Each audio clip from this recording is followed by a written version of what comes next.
சரி, இன்றைக்கு ஆண்டவர் எனக்கு என்ன வசனம் சொல்லுகிறார்? வெளிப்படுத்தின விசேஷம் 3ஆம் அதிகாரம் 8வது வசனம். இதோ திறந்த வாசலை உனக்கு முன்பாய் வைத்திருக்கிறேன், அதை ஒருவனும் பூட்ட மாட்டான். ஆண்டவர்களை பார்த்து சொல்லுகிறார், வாசல் பூட்டி இருக்குது, பிசினஸ் வாசல் அடைக்கப்பட்டு போச்சு, வேலைக்கு உள்ள உயர்வு அடைக்கப்பட்டு போச்சு, படிப்புக்கான வாசல் அடைக்கப்பட்டு போச்சு அப்படின்னு கலங்குறீங்களா?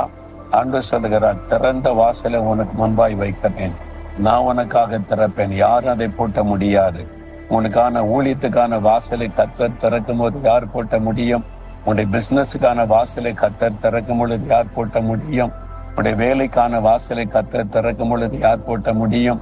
உன்னுடைய குடும்பம், உன்னுடைய வருமானம், அதுக்கான வழிகளை ஆண்டவர் உண்டாக்கும் போது யார் பூட்ட முடியும்? திறந்த வாசலை வைக்கிறேன், யாரும் பூட்ட முடியாது, பயப்படாதேன்னு ஆண்டவர் சொல்லுகிறார். இன்றைக்கு பூட்டப்பட்டிருக்கிறதே நீ கலங்கி நிற்கிறீங்களா? திறக்கப்படும். பூட்டப்பட்ட வாசல் திறக்கப்படும். இந்த தேவ மனிதரை பாருங்க, தேசம் முழுவதில் பிரயாணப்பட்டு கிராமமாய் பட்டணமாய் எல்லா இடத்துல சுவிசேஷத்தை தைரியமாய் அறிவித்து திரள் கூட்ட மக்கள் ரட்சிக்கப்பட்டிருக்கிறாங்க. ஏழைகளுக்கு நன்மை செய்திருக்கிறார். ஆண்டவருக்கு இந்த சாதித்திருக்கிறார்.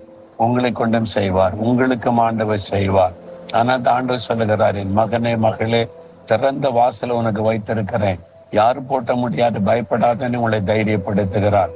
தைரியமா சொல்லுங்க, ஆண்டவரே எனக்காக நீர் வழிகளை திறக்கிறீர், யாரும் அதை பூட்ட முடியாது, இன்றைக்கு திறக்கிறீர், ஸ்தோத்திரம்னு சொல்லுங்க. இன்றைக்கு ஒரு அற்புதம் நடப்பதை காண்பீங்க.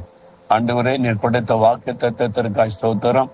திறந்த வாசலை எனக்காக, எங்களுக்காக, இந்த மகனுக்காக மகளுக்காக வைத்திருக்கிறீர், ஒருவரும் பூட்ட முடியாது. இன்றைக்கு அற்புதங்களை காணட்டும்.